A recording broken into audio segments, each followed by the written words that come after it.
Nahulihan ng higit 1.3 million pesos na halaga ng hinalang shabu ang isang dating guro sa pampublikong paaralan sa Cebu City sa isang matagumpay na anti-illegal drug operation.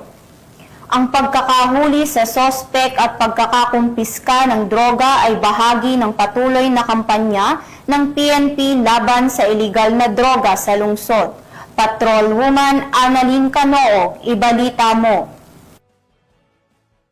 Mga otoridad ang nasa mahigit 1.3 milyon na halaga ng hinalang shabu mula sa isang former public school teacher sa inilunsad na bypass operation sa Barangay Kalunasan, Cebu City noong 21 ng Nobyembre sa taong kasalukuyan. Kinilala ni Police Captain Vincent Buntilaw, officer in charge ng Police Station 9, Cebu City Police Office, ang suspect na si alias Gary, 44 taong gulang, residente na Sitio Santol, Barangay Sirao, Cebu City. Dahil alas 11:50 ng gabi nang magsagawa ng bypass operation ng operatiba na kung saan naaresto ang suspect. Nakuha mula sa kanya ang 6 na medium at 3 large pack at 2 large night-tide hinalang shabu na aabot sa 200 na gramo at may standard drug price sa 1,360,000 pesos, belt bag at bypass money. Agad na dinala ang suspect sa nasabing himpilan para sa dokumentasyon at tamang disposisyon. Patuloy ang maigting na kampanya ng kapulisan laban sa illegal na droga bilang bahagi ng advokasya para sa isang ligtas at maayos na pamayanan sa ilalim ng bagong Pilipinas. Mula dito sa Cebu City, ako yung PNN correspondent,